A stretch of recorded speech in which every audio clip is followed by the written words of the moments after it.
Kita hidup di era komunikasi paling cepat dalam sejarah manusia. Pesan bisa dikirim dalam hitungan detik. Voice note, video call, emoji, reaction. Namun ironisnya, banyak orang justru merasa semakin tidak dimengerti. Di meja makan, semua hadir secara fisik. Tapi pikiran tersebar di layar masing-masing. Kita bicara, tapi jarang benar-benar mendengar. Kita menjelaskan, tapi jarang benar-benar memahami. Merasa tidak dimengerti bukan hanya soal orang lain tidak setuju, kadang mereka setuju, kadang mereka bahkan mendukung, tapi tetap ada rasa kosong yang tertinggal. Seperti berbicara dalam ruangan yang bergema, suaramu terdengar kembali, tapi bukan karena dipahami, melainkan karena memantul dari dinding. Perasaan ini tidak selalu dramatis. Ia halus, datang saat obrolan terasa dangkal. Saat curhat, berubah menjadi nasihat. Saat cerita berubah menjadi perbandingan. Dan mungkin kita tidak benar-benar ingin solusi.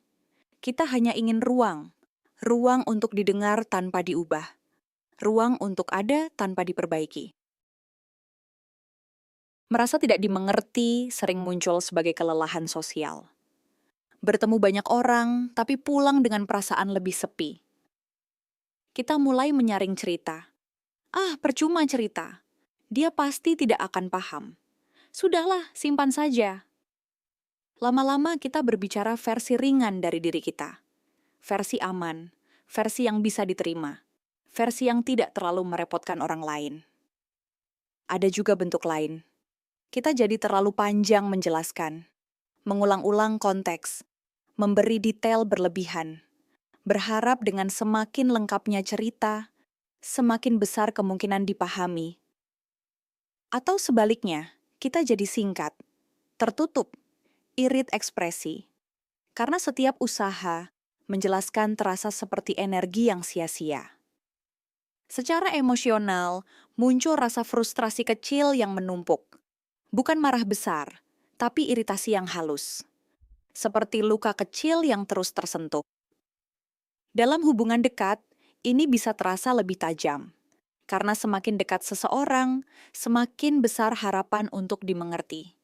Dan semakin besar harapan, semakin besar pula kecewa ketika tidak terpenuhi.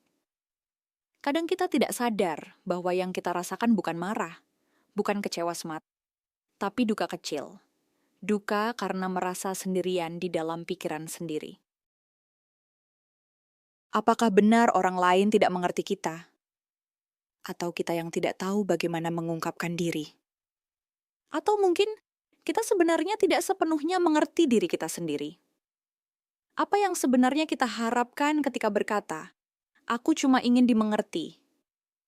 Apakah kita ingin dipahami secara logika, atau divalidasi secara emosi, atau diterima tanpa syarat?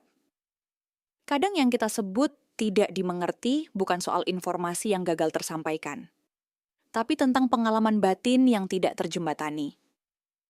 Dua orang bisa memahami fakta yang sama, tapi merasakan makna yang berbeda. Dan di sanalah jarak itu muncul. Mungkin pertanyaannya bukan, kenapa mereka tidak mengerti aku, tapi bagian mana dari diriku yang belum pernah benar-benar terlihat? Di permukaan, merasa tidak dimengerti sering karena perbedaan perspektif. Latar belakang berbeda, nilai hidup berbeda, cara berpikir berbeda. Kita berbicara dari pengalaman A, mereka mendengar dari pengalaman B. Kalimat yang sama bisa memiliki arti yang berbeda di kepala masing-masing. Ada juga faktor komunikasi. Tidak semua orang terlatih mendengar secara empatik. Sebagian orang mendengar untuk merespons, bukan untuk memahami. Ketika kita bercerita, mereka sudah menyiapkan jawaban, atau membandingkan dengan pengalaman sendiri, atau mencari solusi tercepat. Di level ini, solusi terlihat sederhana. Perbaiki cara komunikasi. Pilih kata lebih tepat. Cari waktu yang lebih tenang. Namun seringkali, meskipun sudah berusaha jelas, rasa tidak dimengerti tetap ada. Di lapisan lebih dalam, ada kebutuhan yang tidak selalu kita sadari. Kita ingin dilihat, bukan hanya didengar. Dilihat sebagai individu yang unik, dengan konteks, dengan luka, dengan sejarah pribadi. Masalahnya, kita sendiri sering belum sepenuhnya mengenali kebutuhan itu. Kita berkata, "Aku capek," padahal yang kita maksud, "Aku merasa sendirian memikul ini." Kita berkata, "Aku biasa saja," padahal yang tersembunyi adalah, "Aku takut kalau aku jujur, aku akan ditolak." Ketika bahasa yang keluar berbeda dengan kebutuhan yang sebenarnya, orang lain hanya bisa merespons permukaan. Dan kita kecewa karena mereka tidak menyentuh inti. Padahal inti itu tidak pernah benar-benar kita buka. Ada juga ketakutan untuk benar-benar dipahami, karena dipahami berarti terlihat. Dan terlihat berarti rentan. Jika seseorang benar-benar mengerti luka kita, ia juga punya akses untuk menyentuhnya. Kerentanan ini membuat sebagian dari kita setengah hati membuka diri. Lalu kita berkata, "Tidak ada yang mengerti aku." Padahal mungkin kita sendiri belum berani sepenuhnya memperlihatkan diri. Di tingkat yang lebih luas, kita hidup dalam sistem yang menghargai kecepatan, efisiensi, dan hasil. Percakapan sering dipersempit menjadi fungsi. Apa solusinya? Apa manfaatnya? Apa outputnya? Emosi yang kompleks tidak selalu punya ruang. Kesedihan yang tidak produktif dianggap berlebihan. Kebingungan dianggap kurang tegas. Kita terbiasa merespons dengan saran. Karena saran terasa aktif. Empati terasa pasif. Media sosial juga membentuk ekspektasi pemahaman instan. Kita melihat potongan hidup orang lain dan merasa sudah tahu ceritanya. Padahal, kehidupan nyata jauh lebih berlapis. Tidak semua bisa dijelaskan dalam satu caption. Tidak semua luka bisa diringkas dalam satu kalimat. Sistem ini membuat kita jarang benar-benar duduk lama dengan cerita seseorang, termasuk cerita diri sendiri.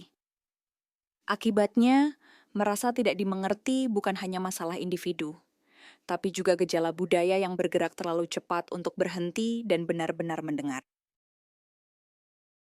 Bagaimana jika merasa tidak dimengerti bukan tanda bahwa kita sendirian? Bagaimana jika itu tanda bahwa ada bagian dalam diri kita yang ingin dikenal lebih dalam? Mungkin sebelum menuntut orang lain memahami, kita perlu bertanya, apakah aku sudah cukup jujur pada diriku sendiri? Sudahkah kita memberi nama pada emosi kita? Atau masih mencampurnya menjadi satu kata, capek, biasa saja, tidak apa-apa? Ketika kita mulai memahami diri sendiri dengan lebih presisi, kita bisa berkomunikasi dengan lebih jernih. Dan di sisi lain, mungkin tidak semua orang harus mengerti kita. Tidak semua hubungan dirancang untuk kedalaman yang sama. Ada relasi yang cukup di permukaan. Ada relasi yang aman untuk kedalaman. Membedakan keduanya bisa mengurangi banyak kekecewaan. Merasa tidak dimengerti juga bisa menjadi undangan. Undangan untuk mencari lingkungan yang lebih selaras. Tempat di mana bahasa batin kita lebih mudah diterjemahkan. Dan mungkin memahami bahwa tidak dimengerti sesekali adalah bagian dari menjadi manusia. Kita kompleks, kita berubah, kita bertumbuh. Tidak semua fase hidup kita bisa langsung dipahami orang lain. Bahkan oleh orang yang paling dekat. Dan itu tidak selalu berarti hubungan itu gagal. Kadang hanya berarti prosesnya belum selesai. Pada akhirnya, merasa tidak dimengerti adalah pengalaman yang hampir universal. Di balik wajah yang tampak percaya diri, bisa jadi ada pikiran yang belum pernah benar-benar diungkapkan.